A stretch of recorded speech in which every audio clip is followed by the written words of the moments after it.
may be ambassador to England or France. You may like to gamble, you might like to dance. You may be the heavyweight champion of the world.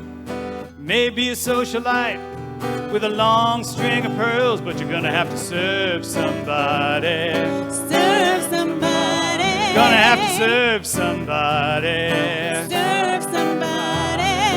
It may be the devil and it may be the Lord, but you're gonna have to serve somebody. Serve somebody.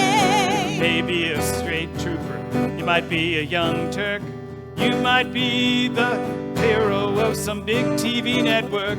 You may be rich or poor, you may be blind or lame, you may be living in another country under another name, but you're gonna have to serve somebody. Serve somebody. Gonna have to serve somebody. Serve somebody. It may be the devil and it may be the Lord, but you're gonna have to serve somebody.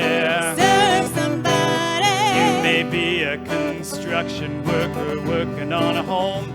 You may be living in a mansion, or you might live in a dome. You might own guns, you might even own tanks. You might be somebody's landlord, you might own big banks, but you're gonna have to serve somebody. Serve somebody. Gonna have to serve somebody. Serve somebody. It may be the devil and it may be the Lord, but you're gonna have to serve somebody. Serve somebody. Gonna have to serve somebody. Serve somebody. You may be an ambassador to England or France. You may be the heavyweight champion of the world. You may be a socialite with a long string of pearls. But you are still going to have to serve somebody. Oh, not me. I am a proud, independent American. I don't serve anybody. I am my own boss.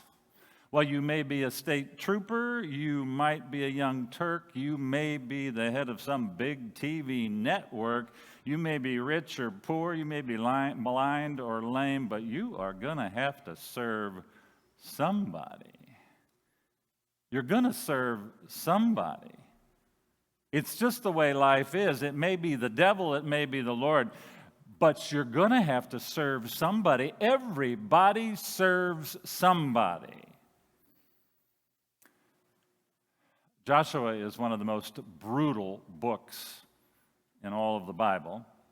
It chronicles the entrance of the people of God into the so-called Promised Land, telling of the battles that occurred as they moved into the land. The book is gory and violent. It is not one of my favorites. I don't recommend you read it until you get much older. It leaves me wondering about the people who are allegedly defeated by the people of God as they enter the land. Do they not matter? Are they, called the Amorites in today's reading, not children of God too? Does it not count for anything that they have already been living in this land for a long time? And did these people all, as the book of Joshua suggests, just roll over as the Israelites moved into the land? Joshua seems to think so. But you know how this works. Romanticizing your history is sometimes, remembering your history is sometimes a matter of romanticizing it. We won all the battles. All our enemies were destroyed. Well, not so according to the next book in the Bible, the book of Judges, which too is not one of the best books in the Bible. This book tells us that there were people left, enemies who weren't conquered, contrary to what Joshua says. Well, anyway, this romantic telling of the entrance into the Promised Land brings us to where we are right now. Joshua is getting old. He's about ready to die. He's almost done with his job of leading his people into the new land. And now it's time to recognize through a communal ritual the new situation that the Israelites find themselves in. So Joshua brings everybody together and asks them to reaffirm who they are, to say yes once again to the covenantal relationship that Israel shares with God. Now, the evidence is relatively strong that Joshua was written not at the time of the entrance into the Promised Land, but many centuries later when the Babylonians brought havoc to the people of God and sent many of them off into exile. They were in a new land because of the Babylonians. They were in a new situation. And what were they to do? Well, the editor of Joshua does what a lot of religious text writers do, what a lot of preachers do. He takes them back to one of their ancient stories. In looking back, they will see what they are called to do in light of this new situation, this new experience. They are to affirm their commitment to the God of the covenant in this new dark time. So, as the story tells us, Joshua makes his case. He reminds his people in a portion of our text left out for today of all the things that God has done for them. And after this long recital of what God has done for them, he says, now, therefore, after all that God has done for you, put away the gods that your ancestors served beyond the Euphrates River and in Egypt, and serve the Lord. Now, if you're unwilling to serve the Lord, choose this day whom you will serve, whether that be the false gods your ancestors served in the ancient lands, or the false gods that the folks in the lands you have just entered are serving. As for me and my house, well, we're going to serve the Lord. Having stacked the deck, Joshua is saying that it's a no-brainer. He and his household are going to serve the Lord, and they are going to lead the way for the people of God. Now, as you listen to Joshua, you get the sense that he's saying, you know what? You got to serve somebody. You got to serve somebody. You're going to serve somebody. It may be the devil or it may be the Lord, but you are going to serve somebody. And by the way, in this country, we often say we simply serve ourselves. And pretty soon we are serving a little person. We're serving somebody nonetheless because you got to serve somebody. Now, many people think that the primary purpose of religion is to make people behave. As a pastor, I understand that because people, when they gather around me, they always think they have to behave. And so, religion represents good behavior. Now, personally, I think that good behavior is a worthy goal of religion. I like good behavior better than bad behavior, personally. But I wonder if the lack of civility that we are experiencing in our culture today, and this is just a wondering, is in part a consequence of fewer people participating in organized religion, since some organized religion can serve the conservative task of making people more gentler, and more thoughtful. Although I must admit that some of the most uncivil people I've met can be very religious. Nevertheless, the primary concern of biblical religion is not good behavior, but idolatry. Perhaps you realize that the first commandment in the Big Ten is not, don't be naughty, don't misbehave. The first commandment is no other gods. Where we place our hearts, what is at the center of our lives, what matters most to us, what or whom we serve, these are the primary concerns of biblical religion. And these are the concerns that face us in every new situation. Whenever we enter a new land, and think of what that land might be for you, whenever we enter a new land, we are faced with the choice of whom we will serve. Either the gods of the Amorites, or the gods of the Egyptians, or the God named Yahweh, the one who brought us and our ancestors up from the land of Egypt, out of the house of slavery. You got to serve somebody. You're going to serve somebody.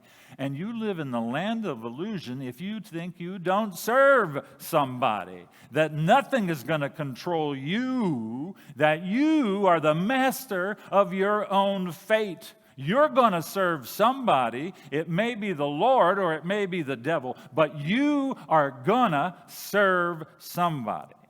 And Joshua thinks it is worth your while to serve the God who set you free, the God who led you out of the hands of the Egyptians. One of the things about false gods is that they tend not to set you free. In fact, that is when you know that a God is really false. It doesn't set you free. It entangles you. Leaders, things, ideas that are not worthy of being called God often entangle people, make them not free. People in cults experience this. Folks with addictions discover this. And I personally believe that those who have lived with addictions and have come through them to a healthier place are some of the most profound people because they recognize how false gods can lead them not to freedom but to slavery. Not acknowledging that in one way or the other we will serve somebody. You know what happens? We end up serving somebody or something. Before we know it, leaders and ideas and substances are controlling our lives. Before we know it, Amazon and the packages it delivers is controlling our lives. Before we know it, money and the stuff that it brings us is calling the shots, and the consequences frequently aren't pretty. Hoarding is just the most dramatic of the consequences. My personal experience is that anxiety is one of the most common consequences of the control that money and stuff have in our lives. Something that I've noted, and again, this is just my noting here, is that some people with loads of money also have loads of anxiety. You think that more money is going to take care of your anxiety, but sometimes it multiplies it. Why? Because we end up serving it. And money doesn't have the power to set us free. Sometimes it simply entangles us and makes us more anxious. Bev and I, when I was in seminary, worked for some people who had loads of money. And one of their young boys, whom we babysat regularly, constantly went to the entrance closet to make sure that the security system had been turned on. How many times do you need to check that, I wanted to say? It's on. It's been on. Children, victims of anxiety in the system. Pay attention. Pay attention when you make money your God. It is not going to come through for you as you think it will. It's important, don't get me wrong. It's nice, but it may just bring you an enormous amount of anxiety. Money is not worthy of our serving it. Our gospel reading today from John reveals a struggle around this very issue, around whom to serve, whom to follow. John is convinced that something new, something very much connected to the God who sets us free, has occurred in the person of Jesus. But many in his community are getting cold feet about following Jesus. They are withdrawing from the movement. And John is convinced that Jesus is worth following, that in him there is freedom. In him we discover the words of eternal life, the really good life, the unencumbered life. To serve Jesus, you see, is to serve the movement of freedom. And the freedom that is centered in Jesus is a freedom that looks like love and is love. Real love sets people free. Love began it all. Love is the truth in the middle of it all. Love will win at the end. To follow Jesus is to be captured and preoccupied with love. To follow Jesus is to serve love. So I say to you today, choose this day whom you're going to serve, because you got to serve somebody. Will it be the gods that entangle you, that turn you into slaves? Or will it be the God of love, the God of freedom? As for me and my house, I don't know. Love and freedom seem much more appealing. We're going to serve the Lord and pray that Jesus will lead the way. Amen.